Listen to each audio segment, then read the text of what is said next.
자, 홍사의 출발사 아침 3부 시작합니다. 매주 월요일에요. 저희 출발사 아침에서 대선 특별기획으로 마련한 겁니다. 먼데이 선대위. 발음하기가 쉽지 않아요.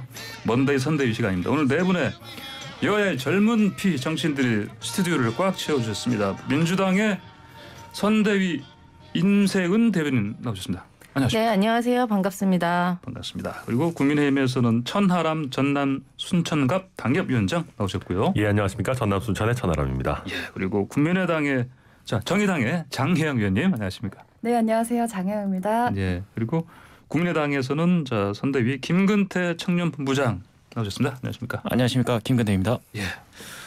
자, 한동안 좀 잠잠했던데 젠더 이슈가 다시 대선 전국 뜨겁게 달구고 있습니다. 민주당 이재명 후보 페미니즘요, 여성 인권 이걸 주로 다루는 유튜브 채널 출연을 했고요. 국민의힘 윤석열 후보는 여성가족부 폐지 이걸 SNS에 올렸습니다. 자, 먼저 두 후보 목소리를 잠시 듣고 들어봐서 토론 시작하겠습니다. 저희가 닷페이스라고 하는 사이트에 이제 인터뷰를 했는데 저는 그런 생각이 듭니다. 저쪽에는 근처에 가지도 마. 설마 이런 건 아닐 것 같아요. 여성 커뮤니티는 저희가 여성이 아니니까 가입하기가 좀 어려운 면들이 있어요. 그래서 저희가 어느 한쪽의 얘기를 듣는 게 그쪽을 편드는 건 아니지요. 좀 그렇게 이해해 주시면 좋을 것 같습니다. 귀를 막으면 안 되거든요. 여성가족부 폐지 방침 그리고 국가와 사회를 위해서 하는 일이라고 생각해 주시기 바랍니다. 자, 이재명 후보와 윤석열 후보 얘기를 들어봤습니다. 자, 두 분 다 사실 2030 세대요. 이대남 이대녀 이른바 이렇게 부르는 젊은 표심을 공략하려고 하는 것 같은데 이런 두 후보의 행보 일단 먼저 평가를 들어보겠습니다. 민주당부터 들어볼까요? 예, 임세현 대변인님. 네, 일단은 정치라는 것이 갈등을 만드는 것이 아니라 어떻게 보면 갈등을 또 조정하고 또 해소를 하는 역할을 가지고 있죠. 예. 그리고 또 국민이 어떤 생각을 가지고 계신지는 늘 파악해야 되는 것이 이제 정치인의 필수 의무라고 보여집니다. 예. 그래서 이제 국민의 의견을 가려가면서 듣는 것은 좀 바람직하다고 보여지지 않고요. 뭐 윤석열 후보가 얼마 전에 그 짧은 7글자로 사실상 국민께 통보하는 듯이 뭐 여가부 폐지 뭐 이렇게 짧게 뭐 말씀드렸는데 예, 뭐 저희 생각에는 뭐 그게 그 설명에 대해서 어떤 철학도 느껴지지 않았고요. 그 소위 얼마 전에는 그 소위 저는 이 단어를 별로 좋아하지는 않지만 소위 말하는 그 페미니스트라고 지칭하는 그 신지혜 씨를 영입하는 모습을 보이더니 또 이제는 또 갑자기 며칠 만에 아무 명분도 설명도 없이 여가부 폐지한 단어로 젠더 갈등이 오히려 중심에 서버리셨습니다. 그래서 단순히 이제 표심 확보라고 하기에는 좀 너무 일방적이고 사실 기준도 잘 모르겠고요. 선거에서 표심 공약이 당연히 해야 하는 일이지만 그게 이제 갈등을 조장하는 방식으로 하는 것은 좀 아니라고 생각합니다. 그래서 이재명 후보는 서두에서 말한 것처럼 아마 여러 목소리를 경청하려고 하는 그 진심으로 국민께 다가가려고 합니다. 예, 국민의힘 천하람 당협위원장 말씀하세요. 네, 대선 후보라는 게 국민들의 뭐 이야기를 경청만 할 게 아니고요. 때로는 결단도 하고 본인의 포지션, 본인의 어떤 방향성을 명확하게 밝혀야 되는 자리죠. 그런 면에서 지금 어떤 이런 젠더 이슈에 관한 이재명 후보의 입장은 정확히 어떤 것인지 좀 애매할 때가 많이 있습니다. 뭐 시리얼이라는 그런 채널에는 안 나가시더니 갑자기 뭐 닷페이스는 나가시고 뭐 여러 가지 그 부분에 대해서는 우리 아마 장혜영 의원님께서 열심히 비판해 주시리라 믿고 있는데요. 근데 일단 저희 당의 함정에서도 말씀을 드리면 지금 많은 분들이 저는 프레임에 어떻게 보면 쌓여 있다라고 생각하는 것이 여성가족부 폐지가 반여성적인 것이라고 할 수 없습니다. 왜냐하면 많은 분들께서 예전에 여론조사 결과들을 보면 거의 절반에 가까운 여성분들도 여성가족부 폐지가 필요하다라는 데 동의를 하신 바가 있습니다. 그러니까 만약에 지금의 여성가족부 체계가 우리 여성들의 권익을 증진하고 양성평등을 뭐 진작하는데 잘하고 있다. 그런데 저희가 갑자기 폐지하겠다라고 하면 그건 말 그대로 반여성적이라고 뭐 비난을 들어도 할 말이 없겠습니다만은 지금의 여성가족부 체계는 여러 문제점과 한계를 노출하고 있거든요. 그러다 보니까 정말 많은 여성분들께서도 여성가족부가 정말 여성들을 위해서 일을 제대로 하고 있는 것 같지는 않다라는 걸 느끼고 계신 것이고 그러다 보니까 그런 상황에서 저희가 변화를 줘야겠다라는 판단을 내린 것입니다. 그리고 여성가족부 폐지라는 7글자로 남긴 것이 문제다라고 말씀하시지만 오히려 굉장히 반응이 좋거든요. 오히려 이렇게 길게 줄글로 쓰는 것보다 간명한 어떤 포지션을 보여주고 그 다음에 필요한 설명이나 또 보완은 저희가 계속 곁들이면 되는 것이기 때문에 이거에 대해서 뭐 글쎄요 나쁘게 보실 것은 아닌 것 같다. 그 다음에 저희가 집권을 노리는 대중정당이기 때문에 반여성적으로 갈 이유는 전혀 없습니다. 그래서 저희는 여성표도 굉장히 열심히 잡으려고 노력하고 있고요. 이게 여가부 폐지를 놓고 뭐 여성, 남성, 이대남과 이대녀를 나누는 것이야말로 여가부나 아니면 그런 여가부에 있는 직업적 페미니스트 그룹이 여성가족부가 전체 여성을 대변한다라고 만들어 놓은 프레임에 우리 스스로 갇히는 거다. 저는 그렇게 생각합니다. 알겠습니다. 자, 그럼 이번에 정의당의 장기영 의원 말씀 드려볼까요? 네, 일단 임세은 대변인님께서 아까 페미니스트라는 단어 좋아하지 않는다 이런 전제를 두고 이제 말씀을 하셨는데 참 옆에 앉아 있는 페미니스트로서 네, 굳이 그런 말씀을 꼭 하실 필요가 있었을까? 우리 시민들 중에서 자기를 페미니스트라고 정체화하면서 살아가시는 분들도 많은데 그런 생각이 들었고요. 천하람 위원장님, 당협위원장님께서는 저한테 민주당 비판을 맡겨놓은 것처럼 생각하시는 것 같은데 필요하시면 그 부분 좀 직접 하시면 좋겠다라는 말씀 먼저 좀 드리고 싶고요. 두 후보님들의 이제 행보에 대해서 앞서서 이제 간략하게 들었는데 이걸 전 상반된 행보라고 과연 수식해도 좋을까라고 거기에 별로 동의가 되지가 않습니다. 상반된 네, 그러니까 이재명 후보와 뭐 이렇게 윤석열 후보가 사실 이제 제가 보기에는 50-100보에 가깝다. 그러니까 왜냐하면 상반된 행보를 보인다고 말하려면 적어도 이제 윤석열 후보님이 여가부 폐지라고 얘기할 때 여가부 강화라고 곧바로 응수하셨던 심상정 후보님 정도는 돼야지 이게 명확한 상반된 거다라고 이제 말할 수 있지. 다페이스라는 매체에 출연 좀 했다고 그게 뭐 대단히 젠더 문제에 있어서 상반된 행보다라고 하는 평가는 좀 지나치게 후하다고 보고요. 뭐 요즘 말로 과도한 올려치기에 가깝다. 그러니까 이 다페이스라고 하는 미디어를 잘 모르시는 분들도 계실 거잖아요. 그러니까 약 5년 전에 등장을 했었고 이 소위 말하는 MZ세대 밀레니얼들의 목소리를 대변하겠다라면서 충분히 우리 사회의 주로 이제 소수자, 인권 이런 사회적인 공적 의제들에 대해서 다뤄왔었던 미디어예요. 근데 이런 미디어를 청년 표심을 잡겠다고 하는 후보들이 일부 사람들이 이제 밑도 끝도 없이 이 페미니까 나가면 안 된다 이렇게 주장한다고 해서 출연을 안 하는 게 오히려 저는 이상하다고 보거든요. 이걸 가지고 근데 뭐 이렇게 나가면은 뭐 페미고 안 나가면 페미가 아니고 이런 식으로 갖다 붙이는 건 좀 과도한 주장들이라고 생각을 합니다. 그리고 윤석열 후보님께서는 이 7글자 여가부 폐지에 대해서 이렇게 페이스북에 올리셔가지고 좀 이슈가 이제 다시 촉발이 된 감이 있는데요. 일단은 이준석 대표님하고 거의 극단적으로 분열까지 갔다가 이제 극적 봉합 이후에 갑자기 이런 것들을 쏟아내고 계시단 말이에요. 근데 그 전에는 여가부 폐지가 아니었는데 이 봉합 이후에 갑자기 이제 여가부를 폐지하겠다라고 하는 식으로 제가 보기에는 이 AI 윤석열을 넘어서 거의 내용적으로는 이준석 후보의 아바타에 가까운 이제 말씀들을 자꾸 쏟아내고 계시다는 생각은 듭니다. 그렇군요. 자, 정의당 장혜영 의원 말씀 들었고요. 자, 이번에는 그러면 국민의당 쪽에 선대위의 김근태 본부장님. 네. 가장 중요한 거는 뭐 여러분들 말씀 다 해주셨지만 2030이 느끼는 바를 후보들이 제대로 이해하고 있는가 이게 가장 중요하다고 보는데요. 사실 이미 교육이나 여러 가지 환경, 그 사회적 환경의 변화 때문에 어느 세대보다 앞선 그 성평등 의식을 가지고 있는 게 지금 2030 세대입니다. 근데 한국 사회가 급격하게 발전해온 만큼 그만큼 사회적, 문화적 인식 차이도 세대 간에 존재할 수밖에 없는데요. 이제 대다수가 5060으로 채워진 제도권에서 이제 과거의 인식을 바탕으로 정책적인 접근을 끊임없이 해왔었고 이것에 대해서 2030이 느끼기에는 우리는 멀쩡히 잘 살고 있는데 왜 없는 문제까지 만들어내는 것이냐, 왜 그러면서 우리를 갈라놓느냐 이런 불만을 느끼고 있다라고 저는 생각해요. 그러니까 일종의 무책임이다 이렇게 생각을 한다는 거죠. 그래서 이재명 후보는 나쁜 생각이라고까지 얘기했고 그리고 윤석열 후보도 페이스북에 과감히 이제 7글자 공약을 올렸는데 또 다음 날 되면은 더 잘 생각해 보겠다라고 얘기를 한 상황입니다. 예.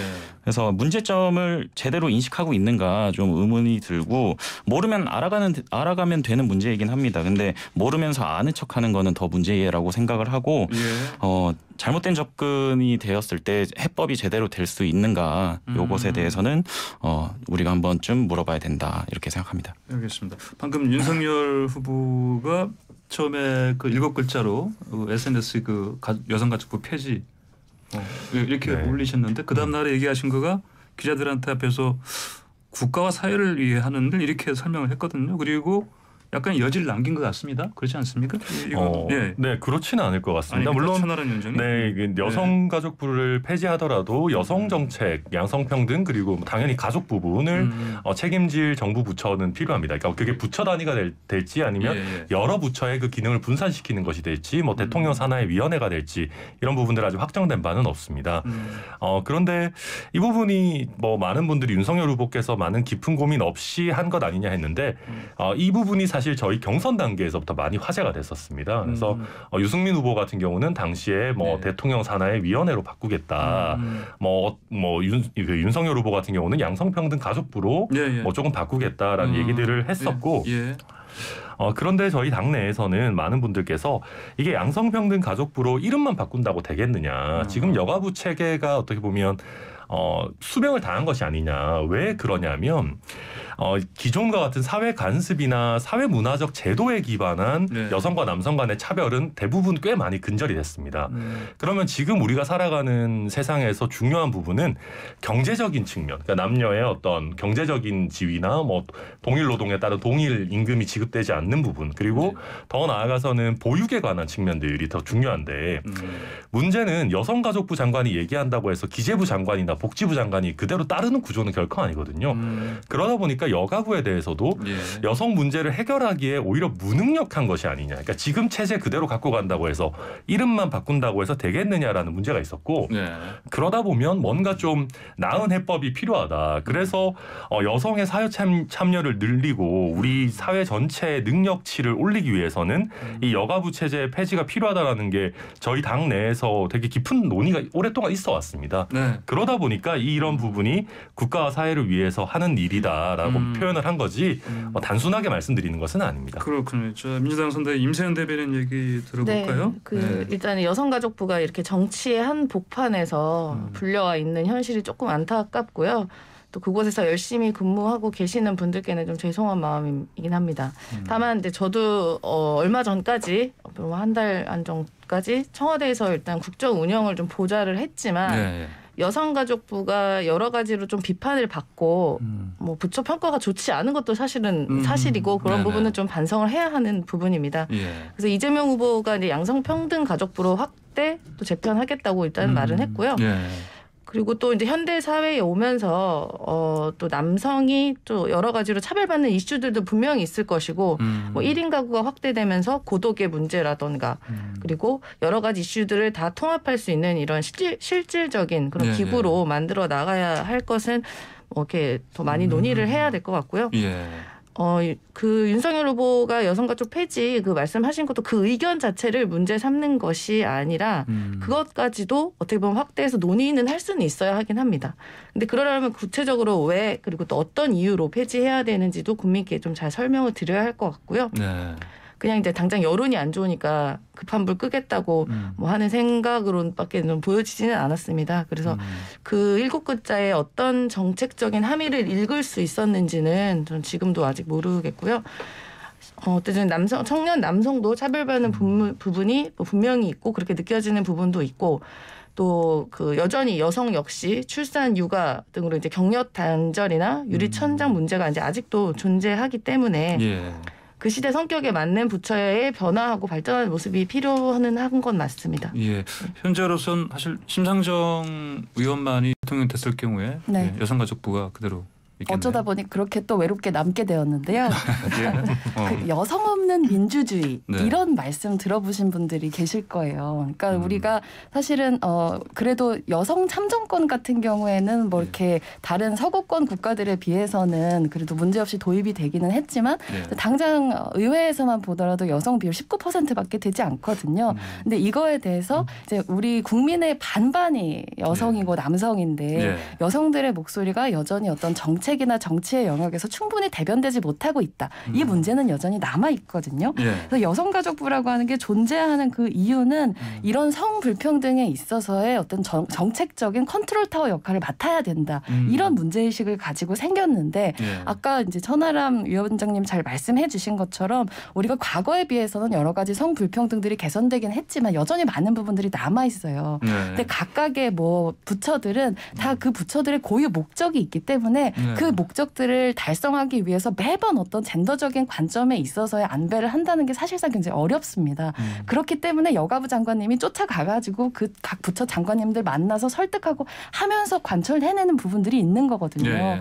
근데 여성가족부가 사실 충분히 해내야 되는 기능들을 많이 못하고 있는 부분들도 있죠. 근데 저는 오히려 이런 부분들을 충분한 권한과 예산을 강화하는 방식으로 풀어나가야지 단순히 부처를 없애겠다라고 하는 건 지금까지 우리 사회가 그래도 여러 이제 정권들을 거쳐가면서 쌓아왔었던 것들을 좀 무너뜨리는 거에 가깝다. 이 가치를 좀 재발견하셔야 된다고 보고요. 우리가 이번 정권에서 부동산 문제 굉장히 모두가 이제 여당에서조차 인정하시는 굉장히 큰 문제 있었지만 국토부 폐지하자 이런 얘기 하지는 않았습니다. 근데 왜 유독 여가부만 이렇게 부동산 문제 모두를 괴롭게 만드는 문제에서도 그런 얘기가 나오지 않는데 자꾸 부처 폐지 얘기로 가느냐. 전 이거는 좀 어떤 종류의 파퓰리즘이다 이렇게 봅니다. 그렇군요. 자, 이번에는 국민의당의 선대위 김근태 본부장 말씀 듣겠습니다. 네. 기존의 어떤 페미니즘 운동이라는 게 사실 소위 말해서 여성계 이제 어떤 활동가들 아니면 여성계 이제 뭐 여성 비례를 받는 정치인들 이런 분들을 위한 운동이 아니었나 이런 의구점이 드는 거예요. 그러니까 이분들에게는 자신들의 정치적인 명분을 얻기 위해서 여성은 억압받아야만 하는 존재고 남성은 여성을 억압해야만 하는 존재여만 했던 거죠. 그래서 이런 레디컬한 메시지들이 제도권 내부 외부에서 항상 나왔었고 그것에 대해 동조하는 모습들을 기존의 제도권이 보여줘 왔단 말입니다. 그래서 2030 세대는 그런 것들을 보면서 기성세대 정치에 대한 신뢰가 상실된 거예요. 그래서 이 부분에 대해서 우리는 더 이상 기존의 틀에서 짜여져서 만들어지는 여러 가지 정책적 방향성에 대해서 이제는 믿을 수 없다. 이것들을 전면적으로 개편해서 문제의 본질이 무엇인가, 세대 간의 인식 격차가 얼마큼 크게 잡혀 있는가부터 우리가 얘기하고 나서 넘어가자. 이런 목소리로 이해해 주시면 될 것 같습니다. 알겠습니다. 자, 그리고요. 그 여가부 폐지 말고 또 윤석열 후보 역시 또 병사봉급 월 200만 원 또 이걸 딱 또 올리셨습니다. 이게 자 지금은 한 병장이 한 60몇만 원 받죠 아마 월급이. 이거를 한 3배 이상 올리겠다는 건데 이거 평가를 누구부터 해주시겠습니까? 민주당. 자, 임세영 대변인. 일단은 나라를 위해 청춘을 희생하고 있는 병사들에게 합당한 대우를 해주는 것은 환영할 만한 일입니다. 또 부족하지만 저희 문재인 정부에서 꾸준히 병사들의 처우 개선을 위해서 노력을 해왔고 2022년의 병사 월급은 2021년에 비해서 11% 정도 일단은 인상이 되었습니다. 뭐 여전히 많이 부족하다고 느끼는 부분도 있으실 텐데 그래도 꾸준히 우리 장병들을 위해 처우 개선에 이제 관심과 노력을 꾸준히 기울이고 있다는 것을 좀 알아주셨으면 좋겠고요. 뭐 예를 들면 장병 내일 준비 적금 같은 것처럼 우리 장병들이 군 복무 후에 저녁 시 출발 자산, 사회 출발 자산을 마련할 수 있도록 하는 등의 여러 지원들도 많이 구비하고 또 발전시키고 있습니다. 그래서 다만 이제 저희가 무슨 특정 금액을 얼만큼 주겠다라고 말씀드리기는 뭐 재정 상황이라던가 뭐 여러 가지 상황들을 좀 살펴봐야겠지만 뭐 장병들이 복무를 하고 사회에 나왔을 때 진입이 어려움이 없도록 노력하는 것은 저희가 여야 막론하고 다 논의를 하도록 하겠습니다. 다만 이제 얼마 전에 그 국민의당의 부대변인 논평이었나요? 거기서 장병 200만 원 주는 그 스마트 군 관련해서 이재명 후보가 12월 달에 말씀드렸던 부분에 그 200만 원 이야기를 아마 2030년인가 그때까지 한번 할 수 있는 노력을 해보겠다라고 말을 드린 게 있는데 네. 그거에 대해 엄청난 비판을 하셨어요. 국민의힘 부대변인 성함은 제가 잘 모르겠는데 네, 그 부분도 이제 갑자기 이렇게 또 노선이 바뀌셨는지.